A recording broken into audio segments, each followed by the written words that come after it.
بسم اللہ الرحمن الرحیم۔ آج ہم عشر ذی الحجہ کی فضیلت اور اس کی اہمیت کے بارے میں بات کریں گے۔ اللہ تعالیٰ نے قرآن کریم سورہ فجر آیت نمبر 2 میں ذی الحجہ کی 10 راتوں کی قسم کھائی ہے۔ اعوذ باللہ من الشیطان الرجیم والفجر ولیال عشر، قسم ہے فجر کی،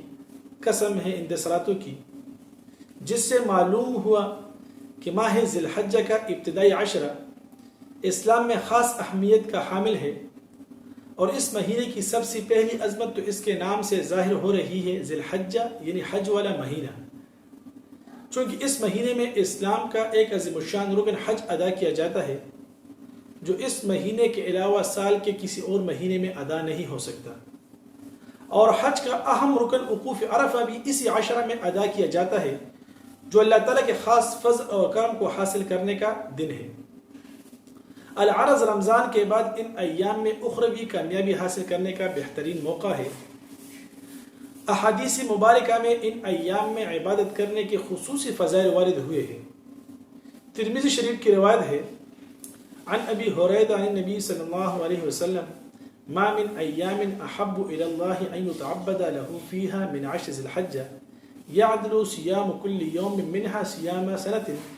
وقیام کل لیلۃ منها بقیام لیلۃ القدر، او کما قال علیہ الصلوۃ والسلام، کہ آپ صلی اللہ علیہ وسلم نے فرمایا کہ اللہ تعالیٰ کی عبادت کے لیے عشرہ ذی الحجہ سے بہتر کوئی زمانہ نہیں۔ ان ایام میں ایک دن کا روزہ رکھنا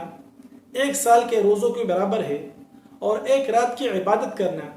لیلۃ القدر کی عبادت کے برابر ہے۔ عبداللہ بن عباس رضی اللہ تعالیٰ عنہما سے روایت ہے، فرماتے ہیں کہ نبی کریم صلی اللہ علیہ وسلم نے فرمایا کہ اللہ تعالیٰ کے نزدیک عشرہ ذی الحجہ سے زیادہ عظمت والے کوئی دن نہیں، لہٰذا تم ان ایام میں تسبیح و تحلیل، تکبیر و تحمید کثرت سے کیا کرو، اور اس کے ساتھ ساتھ ان ایام میں ہر شخص کو تکبیر تشریق پڑھنے کا اہتمام کرنا چاہیے۔ تکبیر تشریق کے کلمات یہ ہے، اللہ اکبر لا الہ الا اللہ واللہ اکبر وللہ الحمد۔ پھر ذی الحجہ کی ابتدائی 10 دنوں میں عرفہ کے دن کی فضیلت اور بھی زیادہ ہے۔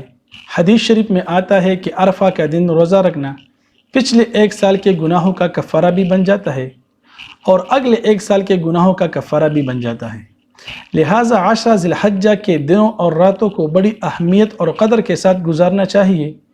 ان ایام میں نماز باجماعت کا اہتمام ہو، گناہوں سے اپنے آپ کو بچائیے، ذکر و فکر میں اکثر اوقات گزارنے چاہیے،